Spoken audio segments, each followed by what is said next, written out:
Hello everyone. Today we're going to have a quick look at what can go wrong when you don't put a mutex around your shared data structures. The reason why this came up is because I did some analysis yesterday looking at unsafe behavior and found this low-hanging fruit where when using multiple threads to access a shared data structure and lazy initializing a mutex to try and protect that. And of course, the lazy initialization can cause all sorts of issues.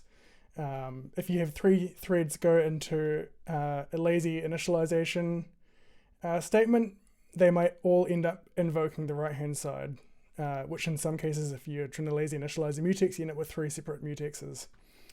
So one of the problems I found was in Discord, and in particular, their rate limiting code is using a hash table of mutexes. I'm guessing there's different rate limits they need to follow, and so they're essentially trying to build a list of mutexes, and those mutexes are used for waiting for the rate limit timeout to expire or something like that.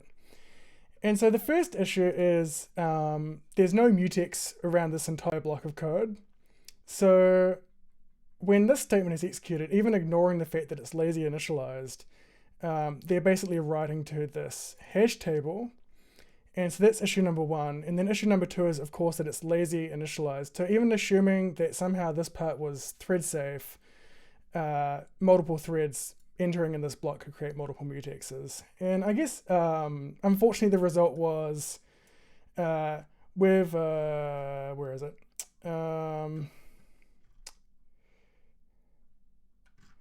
Where is it? Okay. The issue was closed because there's nothing actionable. And, I respect that because they're only supporting CRuby and not JRuby or TruffleRuby, where the issue is most likely to show up. In any case, I got asked on Twitter to show how this can be a problem, and I think that's a valid thing to show because people might just look at this and go, why is that an issue? Like, how could that ever possibly cause a problem? It's a hash table. Why can writing to a hash table without a global lock or some kind of lock, or how can that cause a problem? So of course in CRuby, everything is protected by a global lock. That doesn't mean these component instructions aren't broken down into smaller pieces. Of course, lazy initialization with or equals is broken down into multiple separate instructions. But on CRuby, because of the GVL or GIL or whatever you want to call it, one line of Ruby code essentially is protected in terms of its execution. But that doesn't mean you should write code like this. So, because if someone tries to run it on JRuby or TruffleRuby, there's going to be problems. Right, so let's have a look at how this can go wrong. I've got some, we're going to write this code from scratch just because I think that's instructive. So this particular piece of code has a hash table of mutexes. And for the example, we're going to spawn a bunch of threads.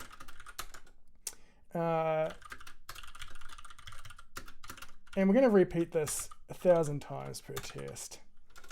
And so what we want to do essentially is repeat.each do thread dot, actually I'm going to map that, threads new do, and then something really simple, mutex is I equals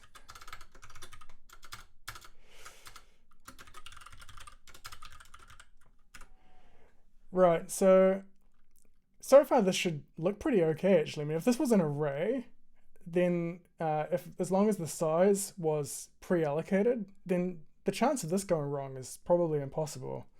Because it's a hash table though, the chance of it going wrong is a bit higher. Essentially because a hash table is resizing as more and more things are allocated into it. Right, so to finish this off, we want to go, so I'm going to join all those threads. And then what we want to do is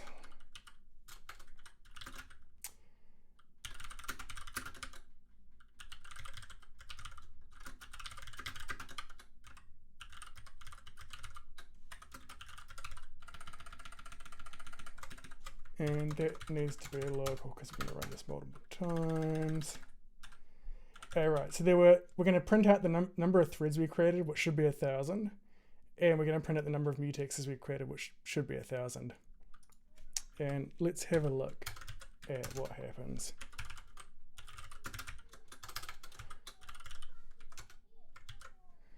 Now, I'm going to run this with just normal old Ruby 2.7. And I think we'll find that it should work okay.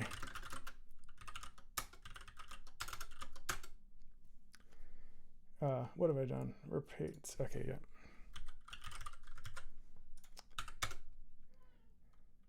Wow, and it's pretty fast too.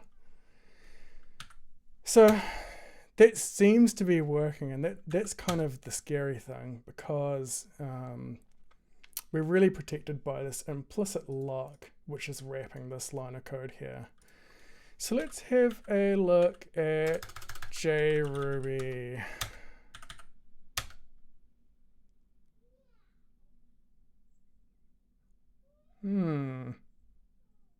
So that's odd. There are 1,000 threads and 999 mutexes. So what happened?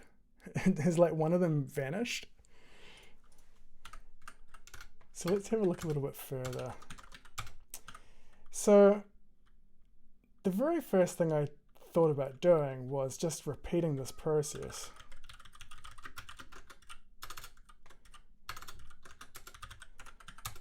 Okay, so if threads.size doesn't equal mutexes.size, let's figure out what's missing, because to me that seems like a logical thing to do.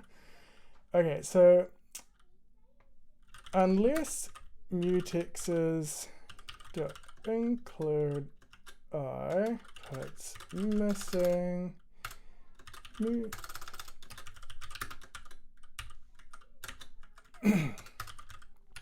okay, right. So let's try running that again.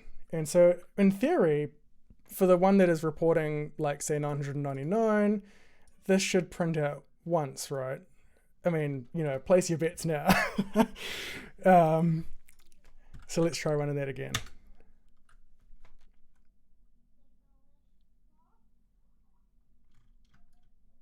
Okay, that's interesting.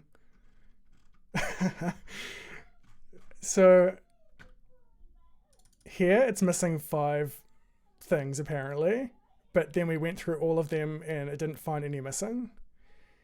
And here apparently it's missing 1 thing, but there's 3 things that it didn't find, which I guess is surprising if you weren't expecting that.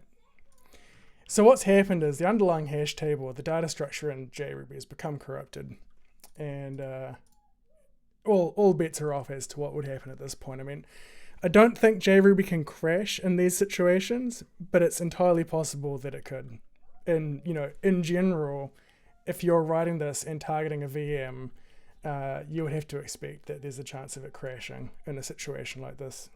I think it's just really just that JRuby is providing some guarantees around its internal data structures to the point where it doesn't outright crash.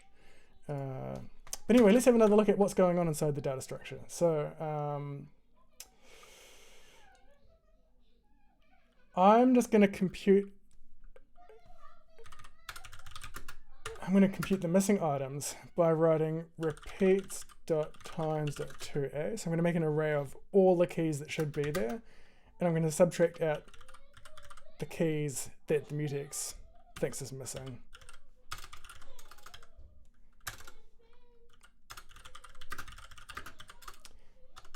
Okay, well, actually, we should know, but because the sizes are different, that this should be something. But we've seen that that's not guaranteed to give us what we're after. So let's just put this outside.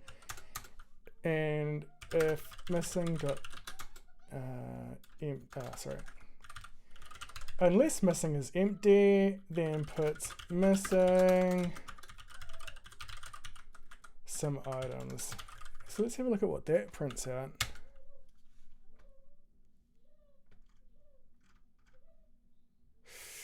Ouch. There were 1,000 threads, 999 mutexes, but we're missing a ton of keys. So as you can see, this is really not a safe thing to do. And the correct solution is really not that complex. And it is just to ensure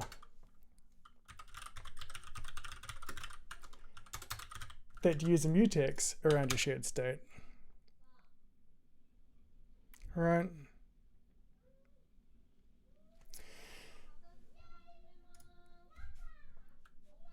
Oh, ouch. Maybe that's a bug in JRuby. What have I done wrong there? Okay, I think I'll be reporting that. That could actually be a bug. But at least there was no inconsistency of the hash table. Maybe there is something else wrong with my code. I don't think so. So let's try Truffle Ruby.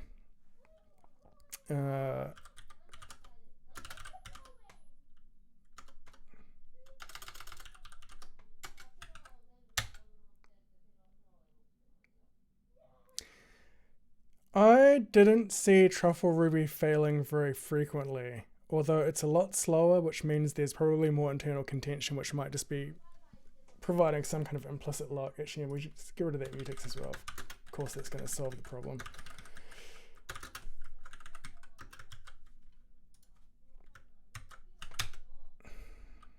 I've seen it fail like 3 times in about 10 times that I ran it. So there we go.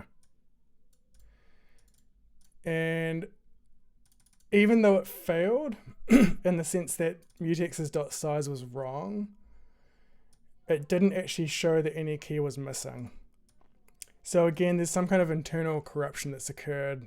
Oh no, there we go. There's another example of a different kind of failure. So, ultimately, looking at the Discord issue and thinking about what they're doing, they're basically playing with fire in terms of how this goes wrong for users, especially if users are trying to use JRuby or Truffle Ruby. It's a big disadvantage to the people who are putting all the effort into trying to make Ruby more scalable and building out alternatives like JRuby and Truffle Ruby when gem authors aren't receptive to fixing these issues. And I completely understand Discord's position. I just don't agree with it, and it's okay. But it's unfortunate for the people who put all their effort in. Okay, is there anything else I can really show here? I don't think so. I think this is really all I wanted to show. And then ultimately writing thread safe code is non-trivial. But some of these situations can be solved just by throwing a mutex in there. And of course, when you think about what it means to throw a mutex in here, we're basically serializing all these operations. So performance potentially drops significantly, depending on how long you're holding that mutex for and what you're doing with it. Excellent. Okay, we'll leave it there for now. Good luck with your thread safety code, and feel free to ask any questions you may have.